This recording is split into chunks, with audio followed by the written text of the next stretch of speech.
Laura and I had been married for over 5 years, and it felt like we were still in honeymoon mode. Yes, we still made love every day, and sometimes more often. We still cared for each other as much as we did on our first wedding day. I loved her so much that when I was quietly working, I am a translator of legal books and other official documents, I would often take a break and dream about my wife, and how we would make love when she returned home from work. My workspace was a large room above a 3-car garage. I turned it into a workspace and office. It had 2 large windows, one overlooking the front of the house and the other allowing me to see the backyard. There was also a small kitchen and a tiny bathroom in my office, so I didn't have to go into the main part of the house when I wanted a snack or felt the need to use the restroom. There was even an independent gas heating system for the winter, as well as a separate air conditioning unit for the summer. I also asked the phone company to install a private line in my office without connecting to my home phone. I didn't want to be distracted by house calls while I was working, and I certainly didn't want to be interrupted by work calls while I was with my wife in the rest of the house. My office also had a small library for my reference books and a sound system, as I love soft music while I work. You see, I'm a professional translator, and I usually work on translating documents from French to Spanish or Spanish to French. I am a 4th-generation American. My parents died when I was young. After my parents died, I was sent to live in Canada with an aunt who spoke mostly French. I even attended a French school there. When I was 14, my aunt died, and I had to go live with my grandmother, on my father's side, in a small town a few hundred miles from San Diego. She spoke Spanish, and naturally I learned to speak the language. Even most of my friends spoke Spanish. So now my French and Spanish are excellent, and my English is probably not bad either. I met Laura when I was at university, and we soon fell in love. She was very shy back then and was studying to be a teacher. She never talked about her previous boyfriends, but I'm pretty sure I was her first. First of all, she was a virgin when I first made love to her. Plus, the fact that she knew next to nothing about sex the first time was strong evidence of this. Laura is tall and has beautiful, long, straight legs with sexy, firm hips. Her butt is very round and very attractive, while her waist is small. But her hips are a little out of proportion, being a little wider than they should be, and this gives her a curvaceous look, as if she was made to enjoy sex. But, of course, her most attractive features are her beautiful face and large breasts, very firm and not sagging at all. She's a brunette with full lips and high cheekbones, and her voice is soft, a little lower and sexier than you'd expect from a woman. She definitely attracts attention when she walks down the street. I have noticed more than once how men turn their heads to watch her walk by. As mentioned earlier, we didn't have children yet, but now, 5 years later, we are thinking about starting a family soon. Neither my wife nor I had anyone left alive after we got married. So, after reading an advertisement in the newspaper that the Canadian government was looking for translators to translate trade agreement documents signed by the Canadian government with South American countries, I applied for the job. Since 1/3 of the Canadian population speaks French, they needed someone who was fluent in both French and Spanish. And of course, this person also had to know English. It was a perfect fit for me, so I applied for the job and got it. Laura also got a job there as a 2nd-grade teacher at an elementary school in the city where we lived. The money was good because teachers in Canada are paid much more than in the States. We lived on the outskirts of a small town in the Gatineau Hills across the river from Ottawa, and I also made very good money working mostly from home.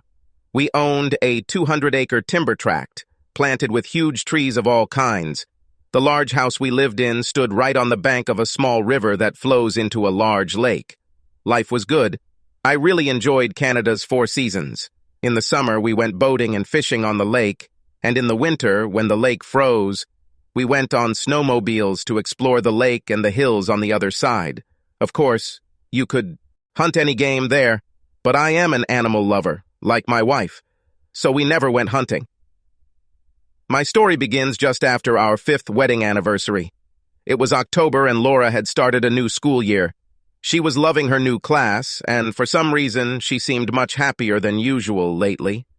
Of course, I wasn't complaining. But I could tell that every morning she was eager to go to work, and over the past month, she had developed a habit of returning to school every Saturday afternoon. She went there either to change the decorations in the classroom or to work on preparing for class. I didn't mind, of course, since she always got home by 4 or 5 o'clock in the evening. When she got home, she would change her clothes, and we would go out to eat.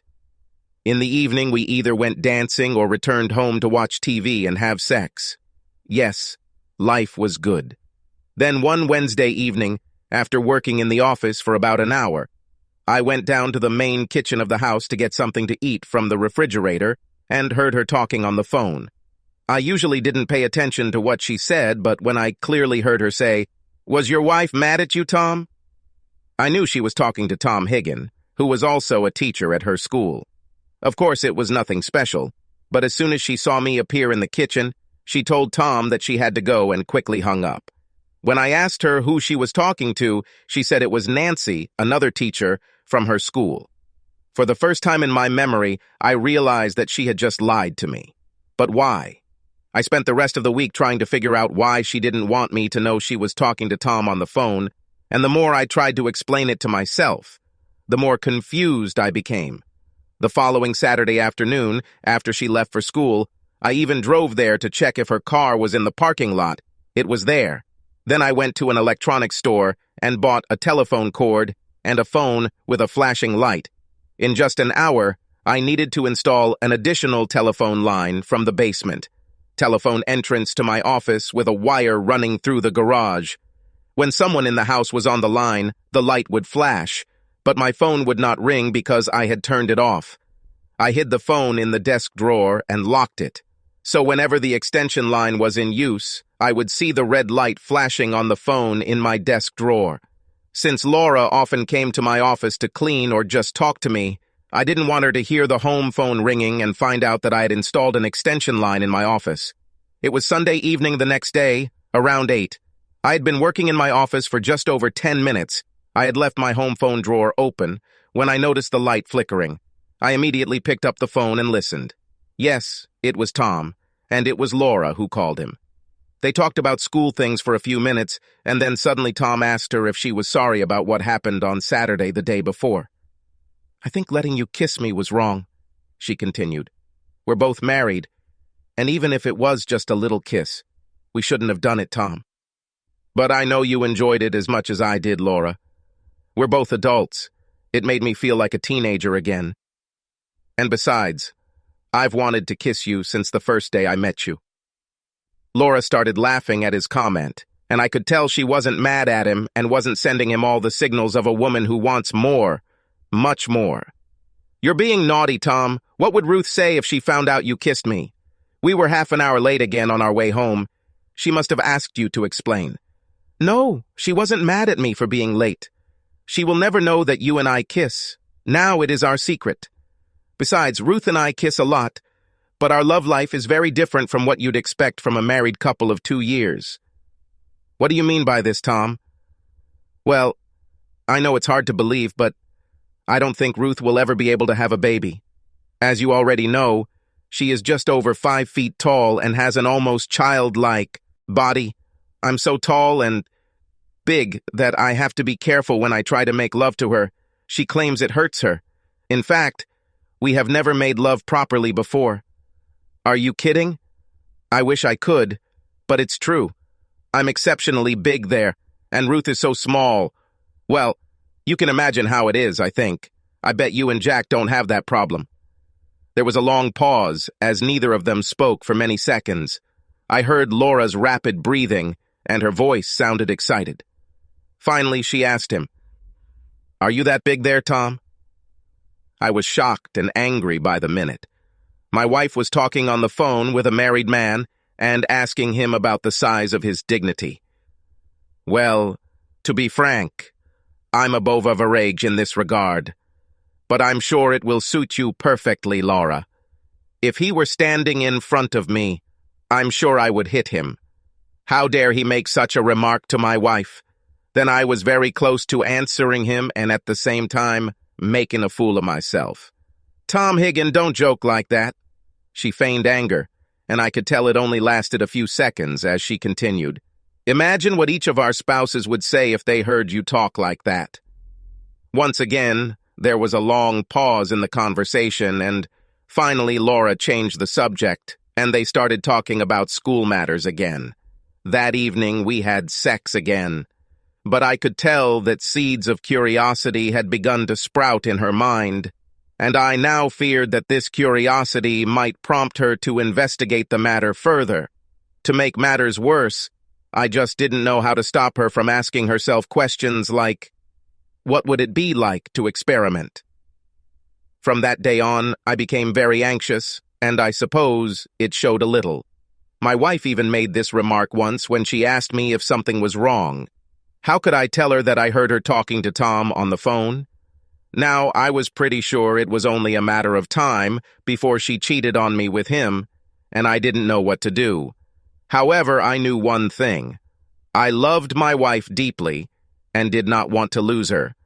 But at the same time, I definitely didn't want to be a cuckold. I couldn't work much that week, and as Saturday approached, I felt worse. She left for school at 1:15 on Saturday afternoon. As soon as she left the house, I got into the car and drove to her school. I was so close behind her that I even saw her enter the building. Since it was Saturday, there were many other cars in the parking lot, and there were many sporting events going on outside and in the gym. I managed to park my SUV at the other end of the parking lot, and I could still see her green Toyota and the main entrance to the school. Less than 15 minutes later, I saw her leave the school, accompanied by Tom. They got into his car and drove away. I followed them and soon found myself on a small country road leading to the lake.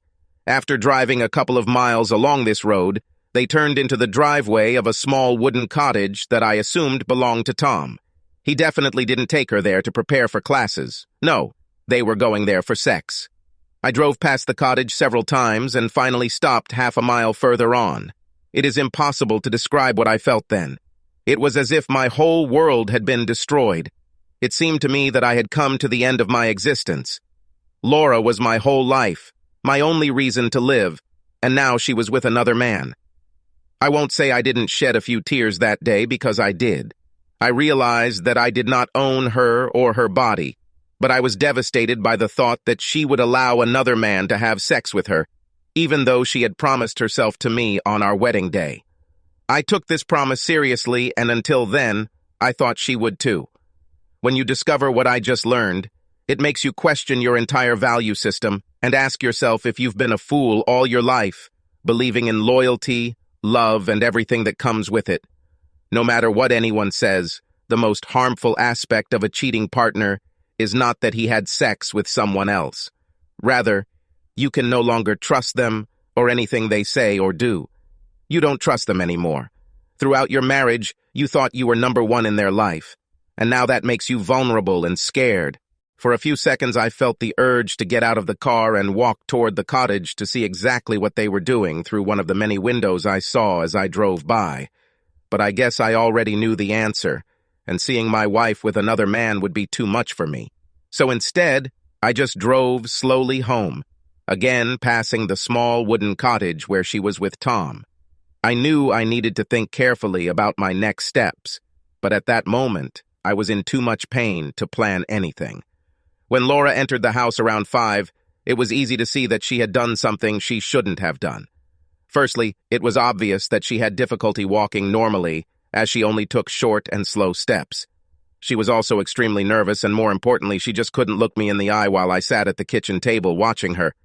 Even while she was preparing dinner, I didn't feel like eating out that day. She kept dropping things. When I tried to start a casual conversation with her, I had to repeat myself often, and her answers to some of my questions had nothing to do with the question I asked her. It was easy to tell that she had important things on her mind at that moment. After a while, I just gave up and went to sit in the living room while she continued to prepare dinner. Once we finished eating and put the dishes away, she went upstairs and took a shower. Gradually, over the course of the evening, she began to behave as usual, and we watched a movie together. For a while, I was tempted to tell her that I knew where and what she did during the day, but I decided that I needed to think carefully about what I should say or do. In my mind, I killed Tom a dozen times while sitting next to her, and I also imagined beating Laura, but I knew that this was not the solution to our problem. This would only make the situation worse. Without even realizing it at the time, I had probably already decided that I was going to deal with this and try to save our marriage if at all possible. That evening, Laura started having sex with me and she was uncontrollable in bed. I knew she felt bad for cheating on me during the day and was trying to make up for it.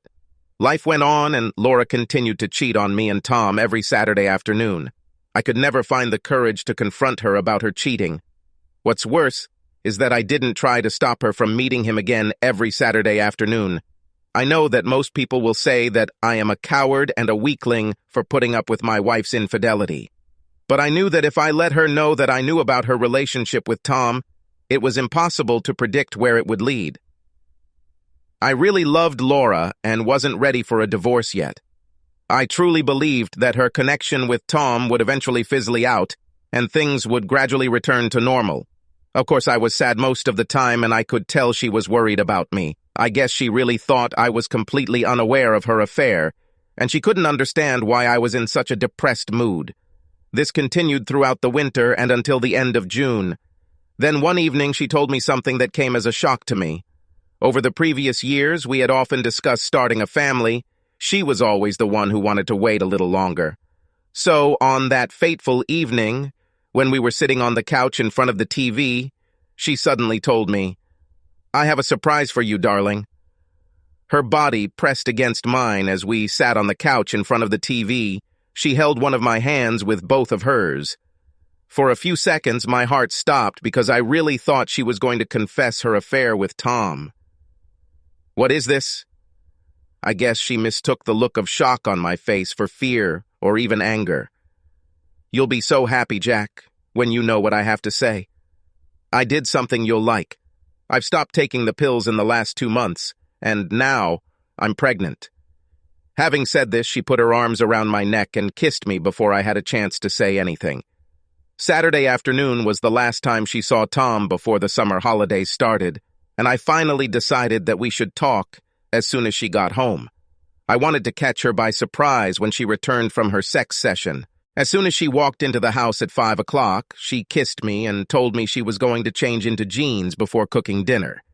She had left the house in a short skirt and blouse just after lunch, and I knew that she was now in a hurry to take a shower to clean up some traces.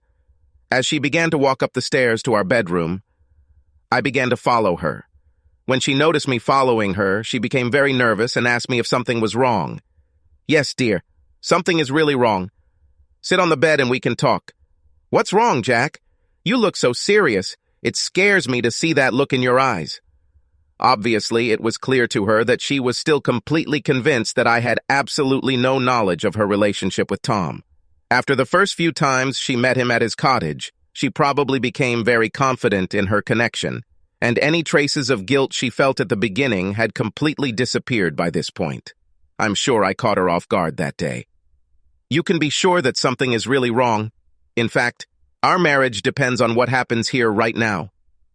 The expression on her face was amazing. Her expression changed from relaxed to shocked within seconds. I could tell that she never expected me to talk to her the way I just did. Then I saw the germ of fear on her beautiful face. Now I was sitting next to her on the bed, and suddenly I put my hand on her knee and slowly began to move my hand under her short denim skirt. Her hands immediately went to my arm, trying to stop me from reaching higher up her thigh. "Wait, Jack, give me a minute. I'll take a shower and then we can make love. I sweated a lot changing the decorations in the classroom this afternoon." Her lips were trembling now, and her face turned pale within seconds as the blood drained from her face. "Either you let me, or you can pack up and leave. I want to see you now, before you take a shower." Even as I watched, I saw tears appear in her eyes as she opened and closed her mouth several times, trying to say something, but no words came out. The pressure she put on my hand became more and more intense as I continued to look at her pale face. I could tell she was going to resist me. In the 6 years of our marriage, she never tried to stop me. I think her reaction even surprised herself. "But wait, Jack, please, this will only take a minute." I could tell she was now very close to a fit of tears. At that moment, I so wanted to hug her and kiss her on the lips, but at the same time I knew that in her eyes this would only be a sign of weakness on my part. Laura, think about what you're going to do now. If you want to remain my wife and continue to live with me, you will allow me to conduct a test right now. If I leave this room without checking you out, we're screwed. Make a decision now. Now her tears flowed freely. I guess by this point she's finally gotten to the point where I know something about her cheating. As she began to sob freely, I gradually felt the pressure on my hand lessen, and she finally removed her hand completely. Who did you have sex with behind my back, Laura?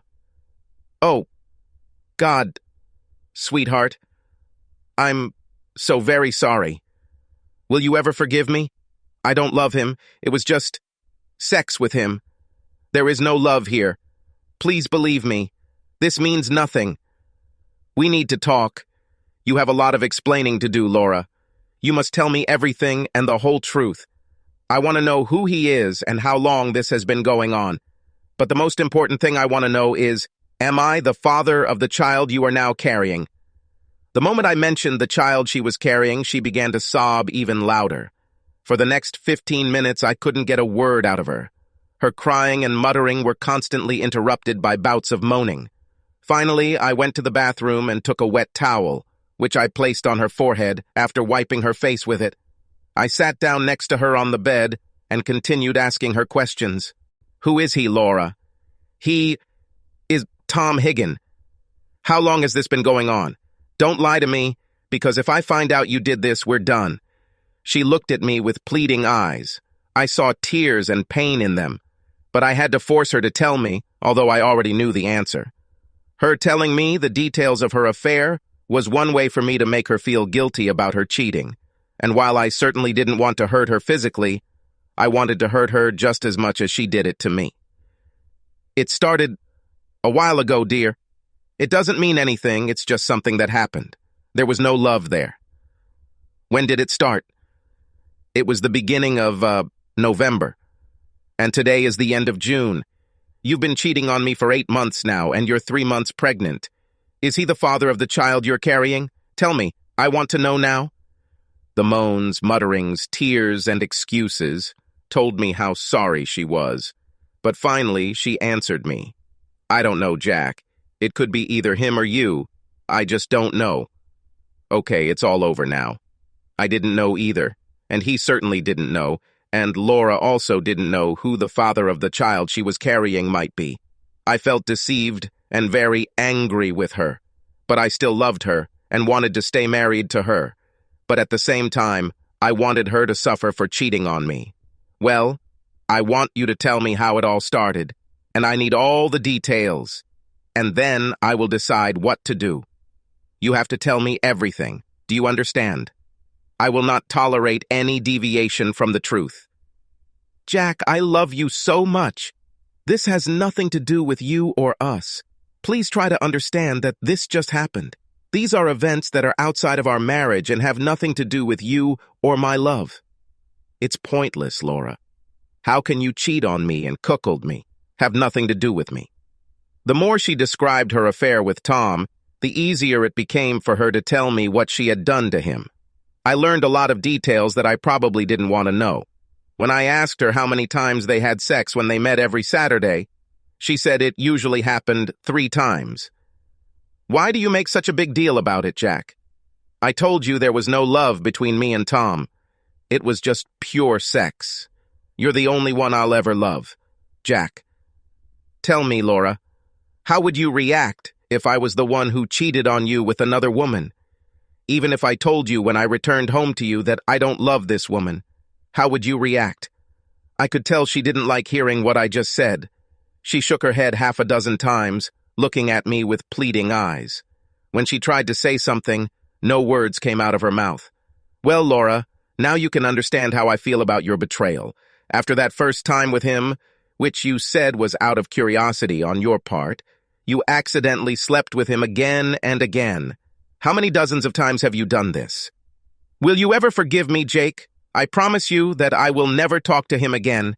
In September, I will even go teach at another school, And as for the child, I will go to the doctor, and if it is not too late, I will have an abortion. I will have it. No, definitely not. The baby may be of sound mind, and I don't want you to have an abortion.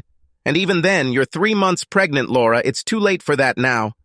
At another school, it wouldn't have made any difference since you and Tom weren't having fun in the schoolhouse. What would stop you from meeting him again at his cottage, even if you were teaching at a different school? Now she seemed desperate, looking at me with pleading eyes and tears flowing down both cheeks. She started sobbing again. Please, Jack, tell me you won't leave me. I'll die if you do this. Say it, please. Laura, listen carefully. You've been cheating on me for months. You made me a cuckold. To make matters worse, there's a good chance you're carrying this man's child as we speak this very minute. I want revenge. There is no need for it against you because I still love you too much to physically hurt you, but I want my pound of flesh from Tom. But I told you it was as much my fault as it was his. He wouldn't willingly do anything that would ruin my marriage. He's not like that at all. Trust me. Well, if he was too honorable to ask you to break your marriage vows, why did you volunteer to do it and cheat on me? I already told you, dear, it's not his fault. At first it was just curiosity on my part. If I knew then that I would cause you so much pain, I definitely would never have started this. I had no intention of hurting you, Jack. Don't worry. My revenge will hurt you too, at least not physically, but you won't like what I plan to do. I will hurt Tom as much as he hurt me. I'll make a cuckold out of him. I will impregnate his wife just as he did mine. An eye for an eye is the only way to overcome your infidelity. No, no, please don't say that, Jack. If you do this, I will die. I'll do anything for you, Jack. We can move to another city, and I swear to you that I will never talk to him again. Laura's body was now trembling with emotion, and her head was shaking, expressing disapproval of Jack's intentions. She seemed to have shrunk, her shoulders hunched, her elbows locked in her knees, her face covered with her hands, her hair falling over her face. Long, long moments lasted. Jack sat silently, brooding next to her, and his wife was now devastated next to him. With the window blind drawn almost all the way, the room was in semi-darkness, and the only sounds were those coming from the outside world, a world in which the neighborhood enjoyed a quiet, sunny Saturday afternoon. There was no sound from the bedroom except Laura's crying. Listen to me, Laura, and listen carefully. If you ever have an abortion, I will never forgive you. This baby could be mine, and I want it. If you want us to stay together, you will accept that I intend to do this, and you will help me to do this too. Then there is something else you must do. You must swear to me that you will never, under any circumstances, tell Tom that I know about your affair with him. Of course, I don't want him to know that I accepted your betrayal with him. These are the conditions that I have set for us to stay together. If you refuse to accept them, then we will begin divorce proceedings on Monday. Laura was more than willing to accept all my terms. I could even see some relief on her face and a ray of hope in her eyes. I knew she probably believed that she would eventually try to get me to change my mind about impregnating Tom's wife. Now let's go out and eat. It's too late to cook dinner, and we won't talk about this anymore today. Life continued after Black Saturday. And of course, she never met Tom again. I didn't dare make too much of a fuss about her cheating a day later because I was afraid it might affect her condition. I believe that her lack of experience with other men before we met was also the reason she allowed herself to slip up like that. I was the only one she'd ever made love to before meeting Tom, and in her own words, she wanted to know what it was like to do it with someone else. The more we talked about it, the easier it seemed for Laura to describe to me what she had done to Tom. Of course, even then she constantly swore to me that she would never do anything like that again and that she loved me more than life itself. She always referred to the child she was carrying as our child. I guess she wanted me to accept that as a fact. I had already decided that I would do just that and promised myself to do it. I would never test the child to find out who the real father was if she accepted my terms. No, I was going to raise him as my child and never question that fact. By the time she started teaching again after a 2-month holiday in September, she was already more than 5 months pregnant, and her bulging belly was now quite obvious. She gave birth to a girl in mid-January. Deep down, I wanted the child to be mine. I was going to raise her as my daughter and give her all my love. After the birth of our daughter, Laura did not return to teaching until September of the following year. Kim, that's what we named our daughter, was almost 9 months old. Until now, I hadn't talked to my wife about my plan to get back at Tom by cuckolding him, and now I decided it was time to discuss it with her. One day, just a week before she started teaching again in early September, I reminded her of the conditions I had set for her not to divorce her. One of them was that Tom's wife became pregnant with my child. I believe that Laura already thought that I had given up revenge. She was extremely disappointed when I returned the question to her. It was 8 o'clock at the time, and she had just put Kim to bed for the night. We were both sitting on the couch in front of the TV. "Laura, we need to discuss something now." She looked at me with pleading eyes for several seconds. She then turned away from me and bowed her head, looking at the floor. I could tell she suddenly became very nervous. I even noticed traces of fear in her eyes when she turned away from me. But I didn't let that stop me. "You have to admit that I was very lenient about your affair with Tom. I also know that you remember that I set several conditions for us to stay together after what you did." There were tears in her eyes now, and I could see her lips trembling.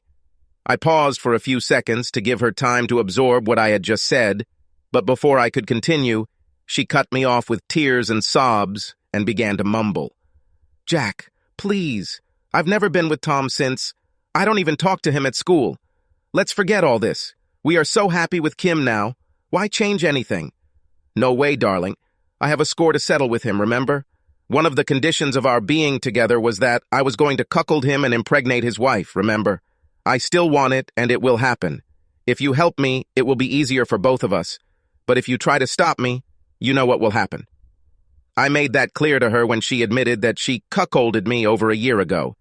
If she ever refused any of the conditions I then set for her to stay together, I was going to run a DNA test on Kim and myself. If it turned out that I was not her biological father, I would divorce her and sue Tom, thereby destroying his marriage and teaching career. On the other hand, if the test confirmed that I was Kim's biological father, I was still going to divorce her and fight for custody of my child, and at the same time, I was going to expose her affair with Tom. It was a hopeless situation for her, and she knew it. Her best option was to cooperate and help me cuckold him. Finally, after much discussion and persuasion on her part, we came to an understanding. She was going to start hanging out with Tom again at school, and also meet his wife, so I could meet her. Of course, I knew there was a real danger that she might get close to him again, but I was willing to take the risk and accept the consequences. It's been over a year since she last had fun with Tom, and it's time for me to get back at him. So Laura started talking to Tom at school again. I even suggested she meet him at his cottage on Saturdays again. At first, she was horrified by my proposal, but a few weeks after I quietly let her know, I realized that now that it had already happened once, it wouldn't be such a big deal as long as no one knew about it. Did she have sex with him again? I'm sure she did, judging by the changes I noticed in her. After a while, she was much more enthusiastic about going to work every morning, and then at home she again had that joy for life that she showed when she saw him before Kim was born. Then every time she came home late on Saturday night, she would enter the house and rush to her room to shower and change clothes.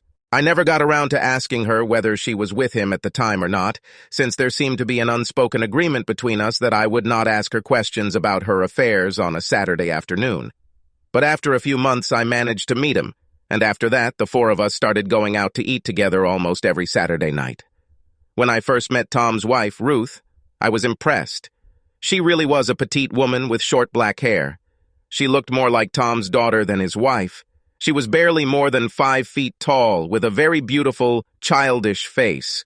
Her large green eyes seemed to be smiling all the time, and behind her sensual lips she had completely white and even teeth, which she always showed when she smiled. I knew that sex with her would give me great pleasure. I was looking for an opportunity to connect with her more closely, and the opportunity presented itself when the nanny who took care of our daughter Kim one day told us that she and her husband were moving to Vancouver. I already knew that Ruth had no job and loved children. So, without even talking to Laura about it, I called Ruth one day and asked her if she would be willing to take care of our daughter while my wife worked. Of course, she was very interested, and after talking about it with her husband, she called my wife the next day and agreed with her that she would start looking after Kim the following Monday. Laura was shocked when she learned that I had taken the initiative to hire her without even talking to her about it. "Jack, why did you do this? We should have discussed this issue first." Ruth seemed very surprised when she learned that I didn't even know you had offered her the job. I could tell that my wife was against Tom's wife taking care of Kim. She was probably trying to delay the inevitable as long as possible. Now you are listening to me, I hope you remember the conditions I set for us to remain married. In case you've forgotten, let me remind you that one of them is that I have to impregnate Tom's wife. What is the best opportunity for me to do this if I can bring Kim to her house every morning and pick her up in the afternoon? Laura cried and ran to her room. When she came out an hour later, I talked to her for a long time.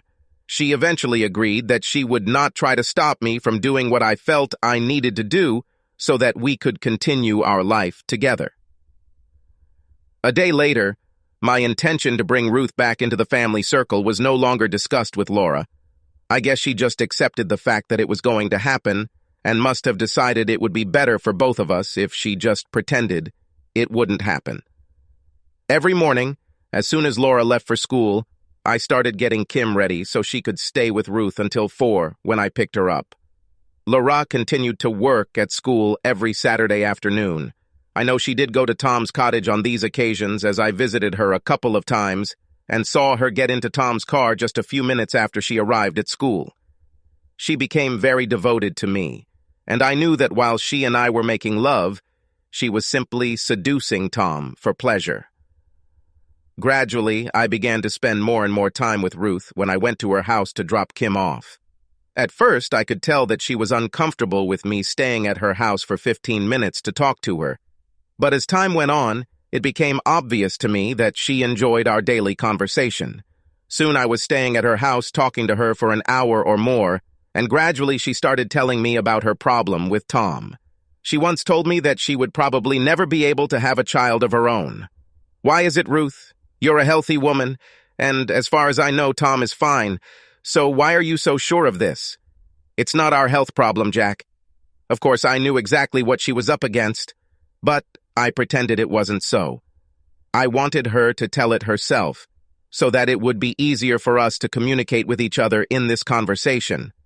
"I really don't know what you mean, Ruth. I know Tom is a lot taller than you, but that shouldn't be a problem if you get pregnant." She looked me straight in the eyes for a moment and then explained in detail why the problem arose. I pretended to sympathize with her and took her hand in mine, squeezing it in both of mine. "I'm so sorry, Ruth. It must be terrible for you to have to take care of my little daughter and have no hope of ever having a child of your own.